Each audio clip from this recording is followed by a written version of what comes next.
About 2 years ago, I had an idea that it turns out a lot of other people have thought about. And in October of this year, in 2024, I allowed it to consume me in like an unhealthy way. Hi everyone, my name's Steve, and I designed this camera cage that allows you to take video transmitters designed for FPV drones and put them on whatever device you want so that you can use these goggles to see from that point of view. But the story of that cage is inseparably linked to this drone. Here's the story of how I made it.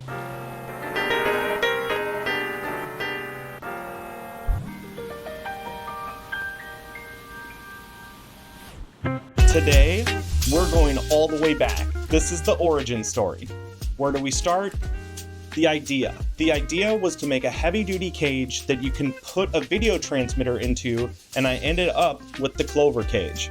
But actually, the idea was to make a drone that had its video transmitter in a little box that you can put on all of your other drones. But it had to be tough as shit because I crash hard. Basically, I had a fleet of drones with O3 air units that were supposed to be making me money, but ended up either sitting and collecting dust or led me to like a really high amount of stressful situations with very strange people for not very much money, dude. Like getting paid not a lot of money, dude, for working?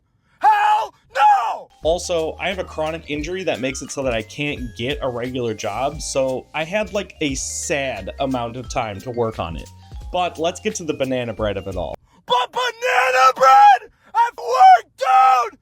Hell yeah! So I started by designing a drone that was going to be able to run an O3 air unit, was uninterested in running a GoPro because the O3 and other modern VTX have such great video quality, had a quick swappable and hard mounting VTX cage, and flew the same as a quad with a GoPro minus about 100 grams. And used all of the weight it was saving to accommodate the design necessities of the VTX cage and remain at Hucker weight.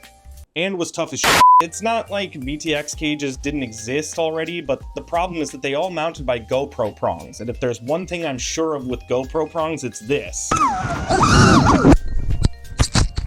And so I designed it so that the camera cage doesn't come off, which was going to be the biggest problem. Now, I'm sorry that I don't actually have much footage of anything during the design times. It's all sketches on paper that I can't find because I moved to California and back. And there's not much to show for the time that I'm just sitting in front of my computer. But at this point, I had years and years of sketches and attempts at designing this and tooling and retooling and learning CAD in an ass-backwards way on YouTube and starting it and scrapping it and starting it and scrapping it. And then when the injury got bad enough and work dried up, I figured it would finally be time to do the thing. To be real, through the pain and everything, I needed this project. Working on it was the only thing that kept me going.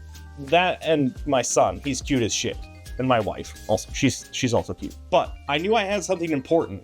And with the way that the public perception of drones was trending, because the government is so obviously auctioning our airspace to the highest bidder, I figured I only had a short time left to make my stamp on FPV. And I had a feeling like I needed to put myself into a pressure cooker and keep it a secret. Partially because I believed in it so much that I didn't want to let anybody talk me out of it, which they tried. And partially so that I could have an entire line of drones finished before anyone could, shall we say, mimic the idea. And anyway, with the help of Luke Unger from Unger CNC, and after 2 years of prototyping, I finally had something that I was ready to build into. So I turned the camera on. Oh! Hi, you're in my house. Yep. Do you want to see the prototype? I had 3D printed a prototype and was, for some reason, going to try and fly it. What do you notice about it? So I met up with Flying Sticks to get his reaction to it on camera. Is this O3 cage removable? Yeah. Dang, that's cool. So you can just swap it over from drone to drone to drone? Drone to drone to drone, to crawler, to wing, That's cool. Articulated robots. Here I was just telling him about the design challenges, about how the stack is offset from the vertex of the arms, but how that allows you to swap the arms with only 2 screws, and how it has a trunk for all of your proprietary, how the battery runs toilet tank to disperse weight, and how the mounting hardware for the cage runs through the bottom plate, so theoretically it won't eject your VTX in every crash and do the exact opposite of what it's supposed to do, which is afford you less VTX and not put them at higher risk. And I guess I was so desperate for results that I decided to fly with a 15% infill prototype printed with silk PLA. I filmed all this dumb B-roll thinking it was going to be epic. Just leave a comment below if you know what's going to happen. What's up, you guys? I 3D printed this drone. I've done no research whatsoever about how 3D printed drones fly, and I'm going to arm it and try and take off. Be lucky.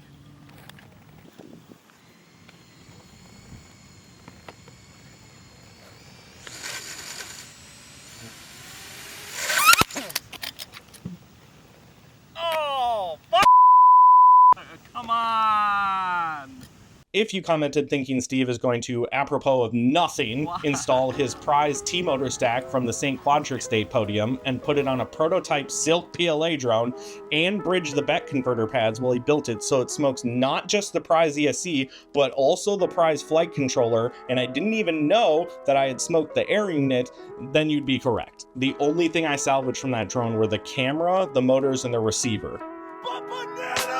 Okay, you guys, I had to document this because I just dumped out my very first prototype bag, cut by Unger CNC with a whole pack of hardware and stuff, and oh my god, it is so exciting. Such pristine cuts. Thanks so much to Luke at Unger CNC. I'm gonna put this thing together. All right, you guys, we are out here at Crosstown. This is one of my favorite new spots. We got Rolfster and Flying 6 out here today.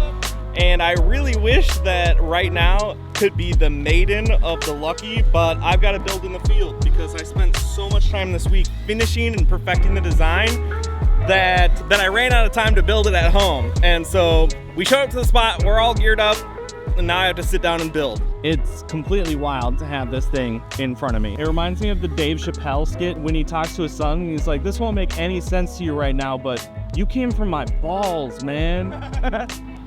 China Hobby Line sent me some fresh new pizza packs. We're gonna rip them. What I didn't know is that after that last crash, I would be spending the entire day building in the field, ramping up to flying in it for the first time, only to realize that I killed the air unit and was going to walk away with just a bunch of footage of my hair looking like this. This air unit is broken. So, a line of sight flight.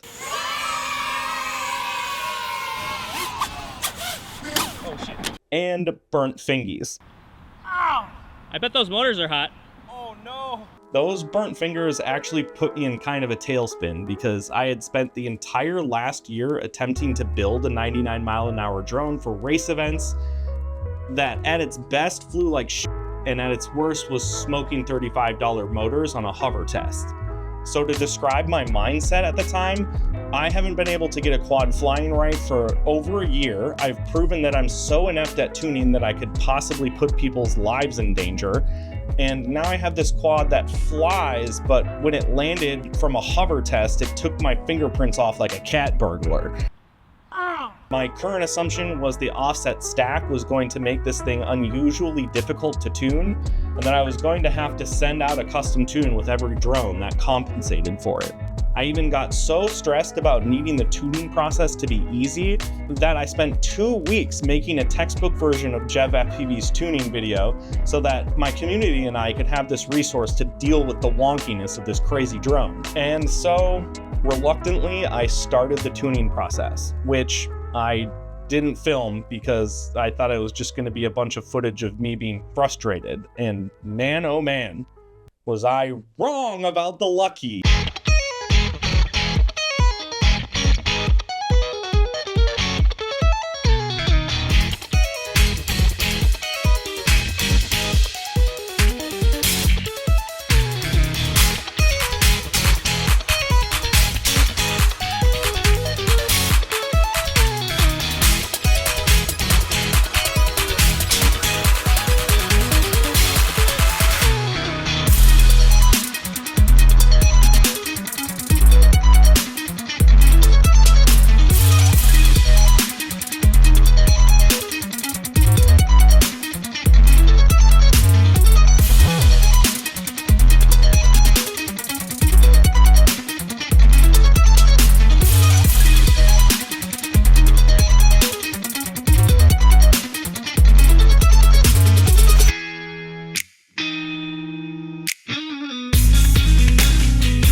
flies like a dream. And on top of that, it's so easy to tune. I remember thinking that the nature of having an offset stack meant that the production lines were going to be spec builds that were going to come preloaded with a tune because it was this absurd and ridiculous thing. So making something that I thought was going to have this huge albatross factor and then flying in this thing and having it be so good took that huge block of negativity and replaced it with pure exuberance. Also at the time, I was really just starting to flex the cage's versatility and getting really into driving it around on vehicles. At the meetup, everyone wanted to try it. You finally did it, man. You made your own frame. I've been telling you to do this for like a year now. Where's the caddy? I know, right? Why don't you have it on here? Because I can take it off and put it places. Nice. Not just the drone, but also on the car. I love how I came out here to film the reactions people seeing, and then everyone's on the first time, and people are like, oh, you're on right there. Okay. That is awesome. I don't guess I don't have it.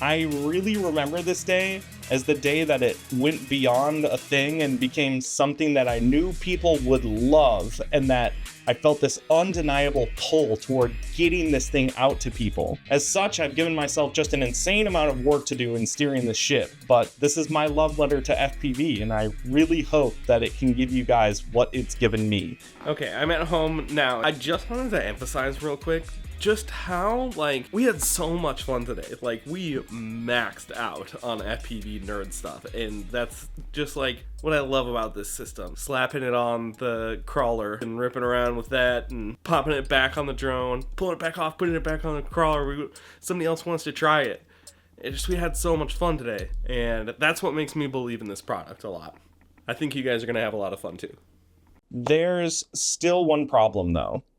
I don't know if the thing can take a crash and not tear the camera cage off. Now, I'm not really the type of guy to just fly something into a wall like a crash test dummy, so I took it out to freestyle and pushed harder and harder and harder until I started to crash. We came to Watermark to do the deed. Flying Sticks is here.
I was doing everything but flying directly at stuff and running into it to put that little quad in danger. And I don't know what it was, I just couldn't crash while I was out there. I guess I'm just too good. Oh yeah, I kicked out of the last spot, so we came to my next favorite spot to try and break some carbon. Let's get it. I can do everything I have. All you give me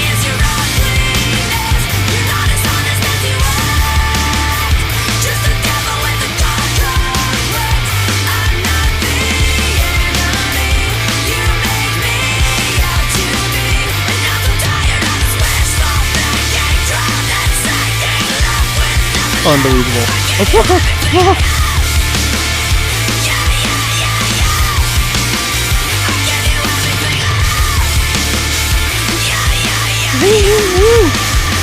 Oh my god, dude, this is so locked in, I can do everything.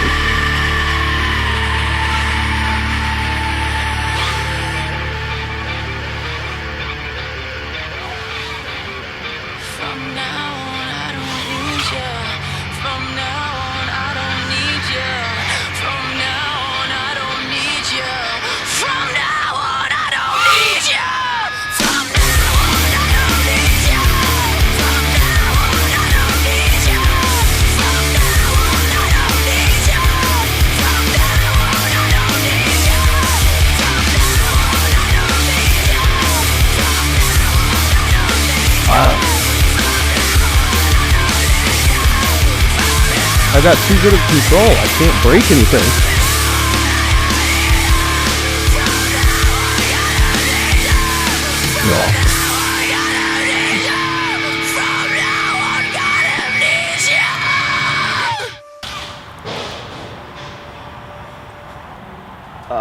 That was a hard one. Okay, all this hard work and enthusiasm, and my baby has crashed hard. Did it survive, or was this all for nothing? Well, I'm gonna go look for it. Come with me. I think I'm all the way down there.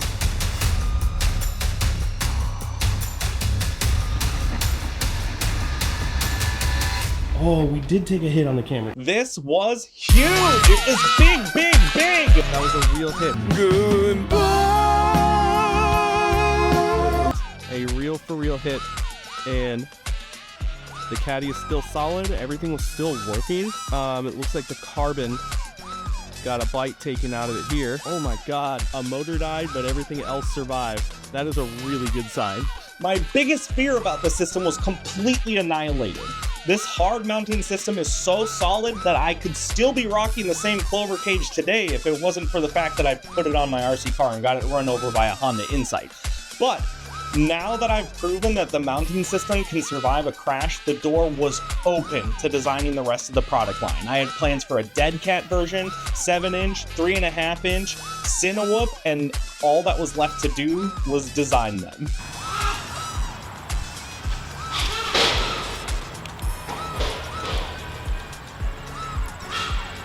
Well, there's another real crash. Ow! Well, that's all the packs, y'all. I don't have anything else to do. The tests were good. The tests were real good. After that, I felt comfortable moving into beta testing phase. So I sent frame kits to Toasted Frog, who we saw earlier, of course Flying Sticks, and Evo Killer, who I met when the design got leaked on Reddit. Those three helped make the Lucky is today. Out the door. How good?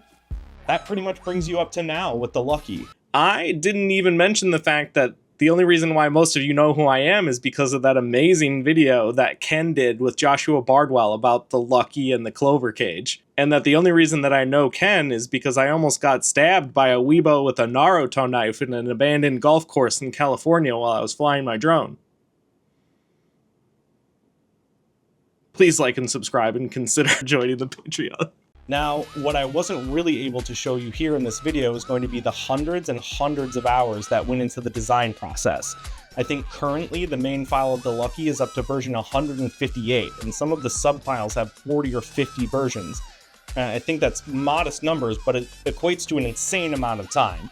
And one of the strangest factors of this whole story is the reason why I had time to do this at all. And it's because I suffer from chronic pain. And for a long time, all I could do was sit at my computer. And so in that time, imprisoned in my failing body, I dreamt of freeing myself. So I gamed it out and addressed every issue that I could come up with, and I feel incredibly lucky that something came out that is so cooperative to what I asked it to do and flies so good. And I say that in utter amazement of it because it defied all of my expectations. And I can truly say that this is my favorite basher quad, hands down. And that doesn't even scratch the surface of what this system is capable of. And since that time, it has come so far. Just need 2 seconds to shout out the No Flow crew, the Sacto Mob, and the Bay Area Quad Squad. You guys are the I hope that I've earned a like and a subscribe, and if you want to pick up your own Lucky and check out the rest of the Clover FPV Systems lineup, then please head over to cloverfpvsystems.com. If you want to support the project further and help me execute some of the crazier ideas that I have, then please head over to our Patreon, where you'll get exclusive free merch, extended editions of the episodes, and all of the episodes 1 week early. Big thank you to all of my patrons. No big deal, just redoing this list because of how much it's grown. Big thank you to Alex, Barndoor Gap FPV, Randy Corder twice for some reason, Will Cooper, Birdman FPV, Coco Nono, Sinclair Dino, and a big thanks to our $20 tier 4th Leaf patron, Douglas Cottrell. Thank you guys so much. And, big surprise, I'm going to use this video as an opportunity to announce Clover FPV Systems' first team member, my buddy AJ Flying Sticks. This video is how he's going to find out, and please show him some love and make sure you're subscribed. He's helped me build all of this, and is going to be collaborating with me on all of the HD0 aspects of the system and releasing videos about that over on his channel. This video ended up being a lot of talking, but there was a lot to cover, so if you made it to the end of the video, thank you so much. Coming up on FPV Everything, I bought this little 4x4 from Amazon, and you'll never guess everything that I've been able to do with it. Remember, you guys, the cure for bad luck isn't good luck, it's perseverance. So stay up, stay bashing. I'll be here for you in the next video.